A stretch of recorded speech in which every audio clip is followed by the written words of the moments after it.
Територията на Кюстендилския регион е изключително богата на ценни паметници на културата от всички исторически епохи. Най-ранните следи от човешко присъствие, достигнали до нас, водят началото си от 7-то хилядолетие преди новата ера.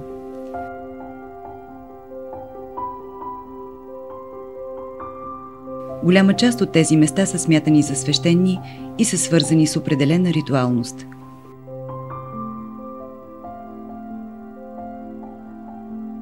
В музейните фондови експозиции изобилстват предмети, посредством които най-древните обитатели са осъществявали връзка със своите божества.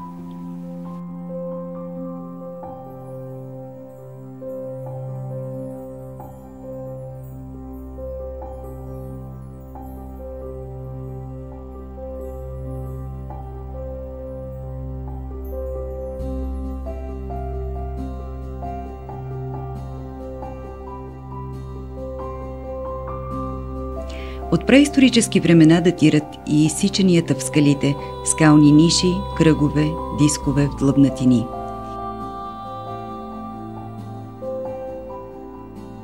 Те винаги са обърнати в посока, огрявана от слънчевата светлина, и вероятно са свързани с култа към слънцето, възприет в по-късните епохи и от траките. В периода от 5 век преди новата ера до 4 век от новата ера, свещените храмове и светилищата са местата, където траките, а после и римляните почитат своите божества чрез ритуали, молитви и дарове. Изключително впечатляващ център в това отношение е свещеният хълм над горещите лековити минерални извори на древна Пауталия, днешния Хисралък над Кюстендил. В подножието му и по неговите склонове са изградени храмове на античните божества Асклепий, Зевс, Сабази, Аполон и други. Днес за тяхното великолепие съдим по сведения на древните автори и изображенията им върху пауталийски монети.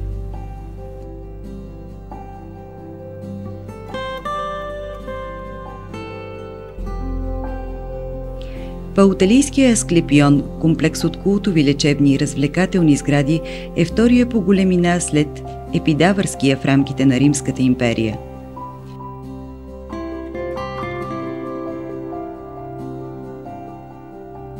На територията на Кюстендилска област най-ранните следи от християнски храмове са известни от археологическите изследвания в рамките на антична Пауталия. Регистрирани и проучени са повече от 7 раннохристиянски базилики, една от които е епископска. Останките й се намират при днешното читалище Братство. Това са монументални сгради с масивен градеж и с сравнително добре запазени уникални подови мозайки.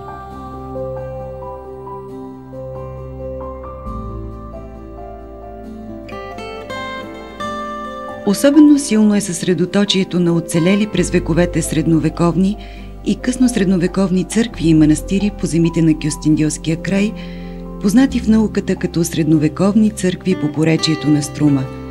Свети Георги в квартал Клуш на град Кюстендил, двете средновековни църкви в землището на село Ръждавица, Свети Архангел Михаил край село Горановци, солидните останки от средновековна църква в село Мърводол, църквите Света Богородица, Света Троица и Свети Иван Рилски в района на обвитото в легенди село Пастух, средновековните останки от църква в Нечемска махала на село Страдалово или познатата там сред населението като Латинската църква. Истински свещен къс от земята ни е района край град Бобошево, не случайно наречен от учените Българският Иерусалим.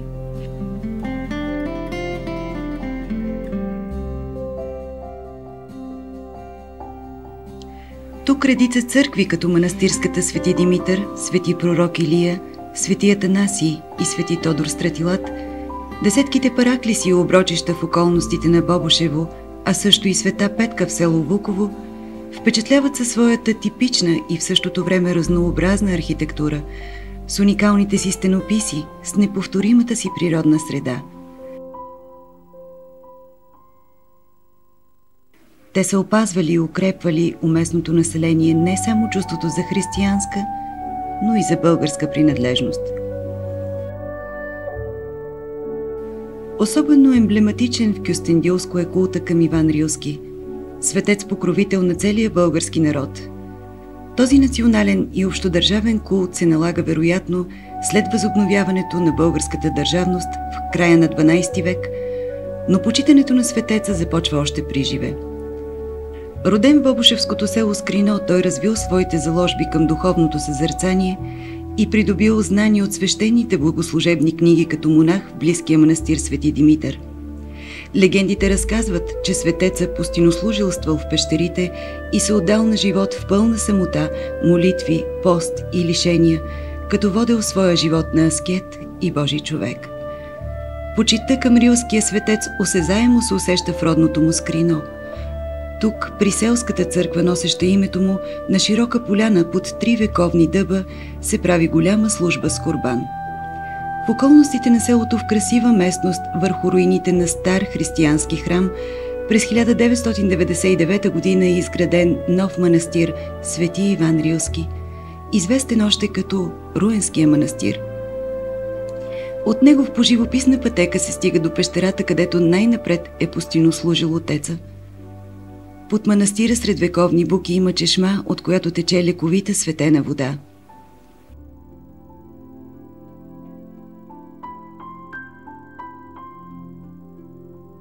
Пещерата в местността Света вода се намира в землището на село Гърбино, в подножието на скален венец и представлява скална ниша широка 11 метра и половина и висока 3 метра. И сега това място се почита като оброчище. Точно срещу входа е поставен кръст, изработен от светъл бигор, а в стената над него, в естествени ниши, се палят свещи пред икони на светеца. В наклонената скала в югозападната част на нишата има врязан надпис: „Отче Йоане, помози и спаси“, датиран от 12 век. Тук на празника на Иван Рилски 19 октомври се събира населението на околните села на служба с курбан. Курбана се приготвя през нощта преди празника край самата пещера. Участниците в службата идват рано сутринта, като измиват очите си с вода пред пещерата за изцеление и за предпазване от болести. Църквата Свети Иван Рилски край село Пастух, разположена в скринския пролом на река Струма, на 24 км югоизточно от Кюстендил, е единствената запазена сграда от някогашен манастир. Населението на село Пастух я нарича Манастирчето на Свети Иван Рилски и прави тук служба и курбан на Очов ден. Много са светите места из Кюстендилско, свързани с името на най-българския светец Иван Рилски, но като че ли най-сакрална е пещерата на Рилския манастир, в която е прекарал последните 5 години от живота си. Само на метри от нея е старата постница Успение на Свети Иван Рилски. Тук е и гробът на светеца, затова и построената през 18 век, около 1746 година, църква Успение на Свети Иван Рилски се нарича още църквата при гроба. В народните представи всеки, който мине през пещерата, през сърцето на камъка, прочиства душата си. На метри от пещерата е свещения извор, от който е пил вода Иван Рилски. Според преданието, всеки минал през дупката трябва да се измие, да пине глътка от чудотворната вода и да остави своето съкровено желание, послание към светеца. Близо до аязмото и молитвената скала.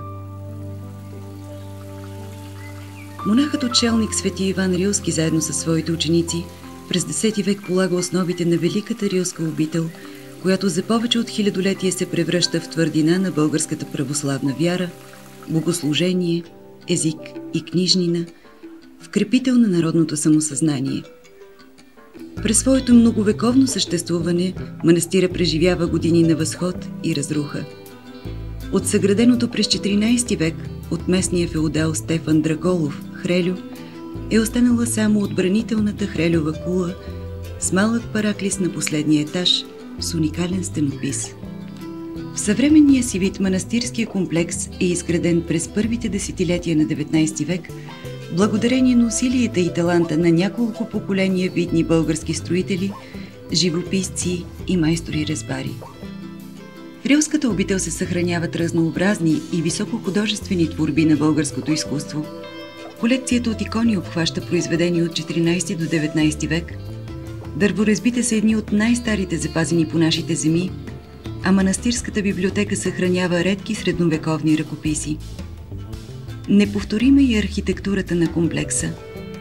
Гордост и преклонение предизвикват великолепието на църквата Успение на Пресвета Богородица, уникалността на магерницата, колоритната уредба на гостоприемниците, богатството на музейната експозиция.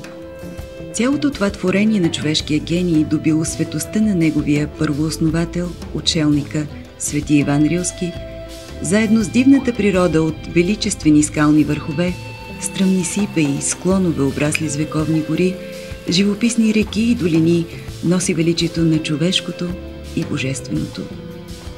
Именно тази святост на мястото привлича ежедневно многоброен поток от поклонници, не само от страната ни, но и от целия свят.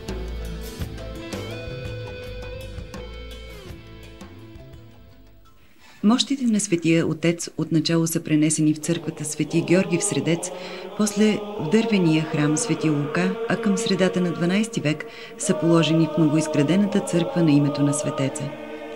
Малко по-късно нахлулите унгарци в пределите на Византия ги отнасят в своята столица Естергом, за да бъдат върнати в новоизградената църква на Свети Иван Рилски на хълма Трапезица в новата българска столица Велико Търново.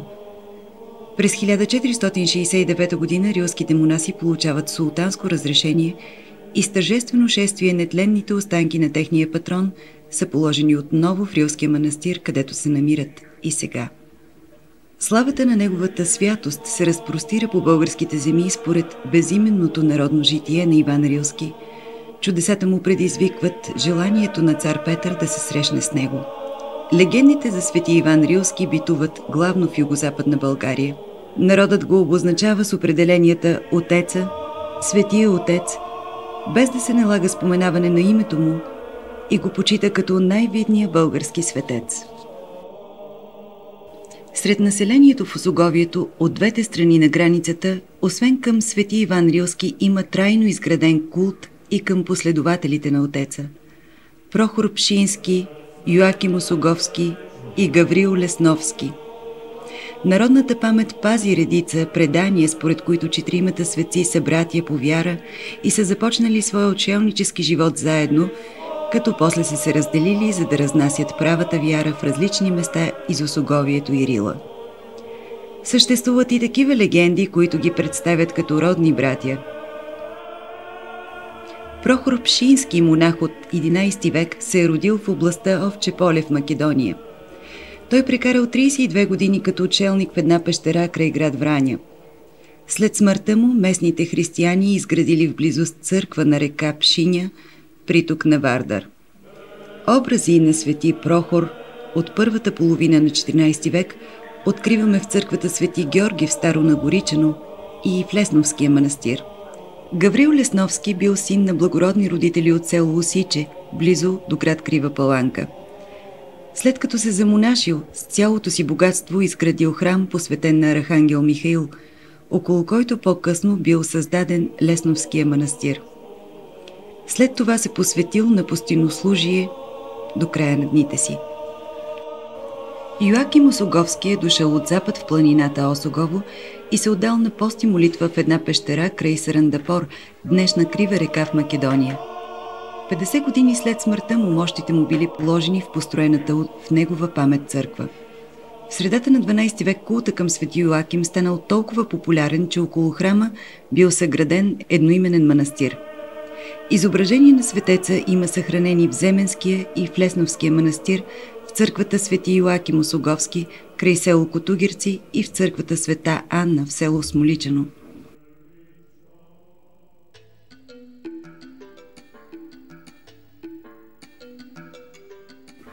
След падането на България под османска власт в края на 14 век, мнозинството от християнските храмове са разрушени и най-често върху тях господстващия турски етнос издига свои джамии.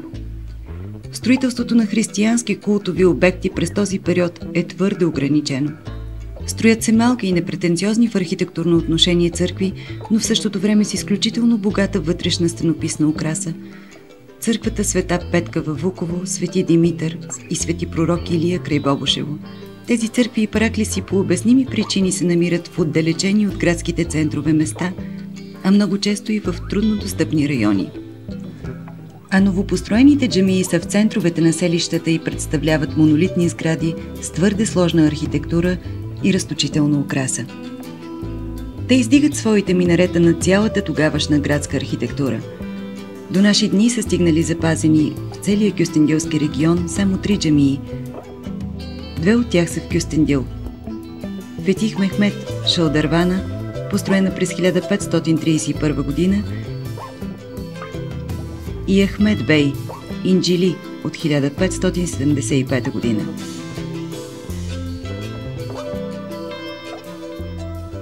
През първата половина на 19 век, в резултат на извършените реформи в Турската империя, в Кюстендил и в голяма част от селищата на района му започват отново да се строят християнски храмове. Този процес е не само резултат на реформите, но и най-вече благодарение на нарасналото самосъзнание у българите и на очерталата се икономическа стабилна част от българската общност. В Кюстендил след построения през 1816 година в центъра на града храм Успение Богородично, в средата на века са издигнати църквите Свети Мина и Свети Димитър. От 40-те до 70-те години на 19 век свои храмове построява и българското християнско население в селата Граница, Слокощица, Соволяно, Лозно, Ваксево, Долно село, Цървище, Фролош, Вуково, Скрино и други.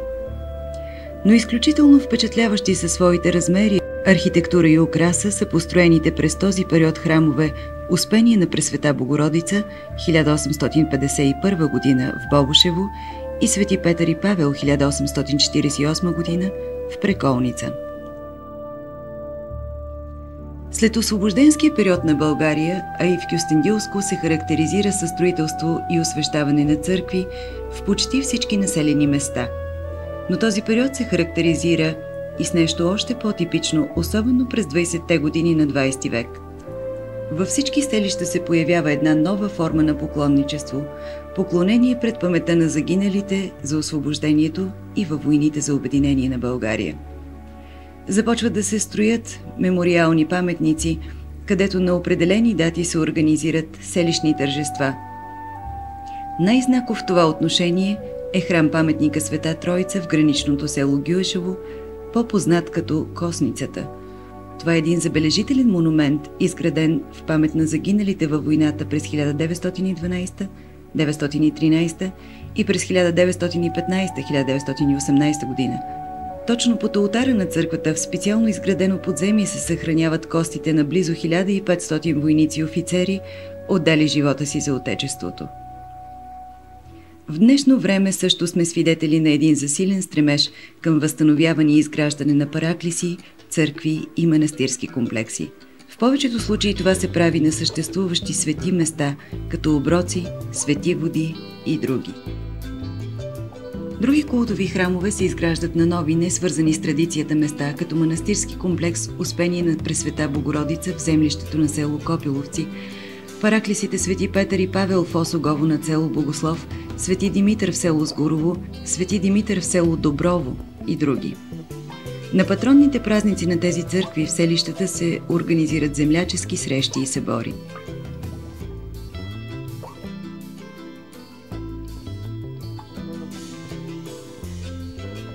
В повечето случаи организираните селищни празници в най-ново време са компилации от езически ритуали, християнски елементи и привнесени съвременни форми.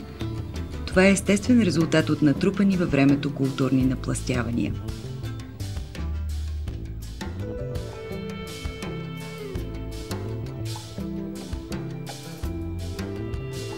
Такъв пример е отбелязването на Еньов ден, празник на слънцето, водата и магията, ден на билкарите.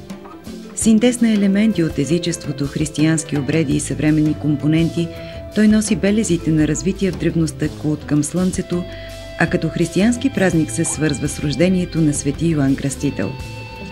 Нощта срещу Еньов ден е най-таинствената, най-силната нощ през годината.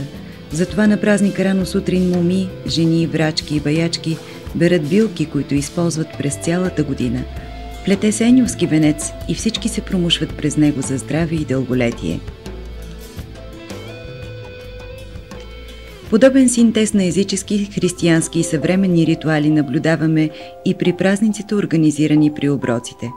Това са свещени места, останали като реликт от древността, а по-късно посветени на определен християнски светец. Разположени са в селището или над него, в близост до аязма, големи скали, над пещери, на кръстопът, до вековни дървета. Оброчните места се отбелязват със знаци: голям камък, каменен или дървен кръст, каменни плочи, колони, параклиси. Изпълняваните обредни действия целят да се осигури здраве и благополучие или измолване на защита от суша, градушки, наводнения, пожари. Много от оброчищата се намират върху стари езически светилища, а по-късно на техните места строят параклиси, църкви, манастири. Красноречив пример в това отношение е Провиралкята в местността Манастирище в околностите на село Лиляч. Тук, сред огромни скали, ясно личат следи от езическо светилище. Самото название на местността води до извода за някогашно съществуване на манастирски комплекс, а сегашният храм Свети Георги на поляната над скалите е построен върху основите на по-ранна църква. Задължителен елемент от празника при оброка е жертвоприношението. На самото място се колят едно или повече животни. При оброка се палят свещи, курбана и донесените от жените хлябове, вино и ракия се прекадяват от свещеник или от най-възрастния в селото.